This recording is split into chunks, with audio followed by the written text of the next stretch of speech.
আগামী ২৪ ঘন্টার মধ্যে সারা দেশে বজ্রসহ বৃষ্টির আভাস দিয়েছে বাংলাদেশ আবহাওয়া অধিদপ্তর। সেই সঙ্গে দেশের কোথাও কোথাও ভারী বৃষ্টি হতে পারে বলে জানিয়েছে সংস্থাটি। বৃহস্পতিবার ২৮ আগস্ট বাংলাদেশ আবহাওয়া অধিদপ্তরের আবহাওয়াবিদ শাহনাজ সুলতানার দেওয়া পূর্বাভাসে এ তথ্য জানানো হয়েছে। আবহাওয়া অফিস জানায়, বৃহস্পতিবার সন্ধ্যা ৬টা থেকে পরবর্তী ২৪ ঘন্টায় রংপুর, চট্টগ্রাম ও সিলেট বিভাগের অনেক জায়গায় এবং রাজশাহী, ঢাকা, খুলনা, বরিশাল ও ময়মনসিংহ বিভাগের কিছু কিছু জায়গায় অস্থায়ীভাবে দমকা হাওয়াসহ হালকা থেকে মাঝারি ধরনের বৃষ্টি বা বজ্রসহ বৃষ্টি হতে পারে।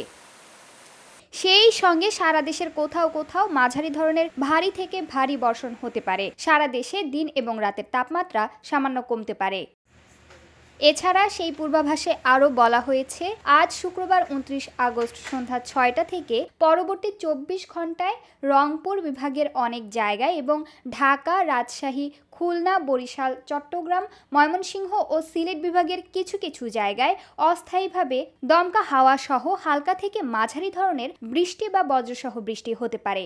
সেই সঙ্গে সারা দেশের কোথাও কোথাও মাঝারি ধরনের ভারী থেকে ভারী বর্ষণ হতে পারে। এছাড়া সারা দেশে দিনের তাপমাত্রা সামান্য বাড়তে পারে এবং রাতের তাপমাত্রা প্রায় অপরিবর্তিত থাকতে পারে।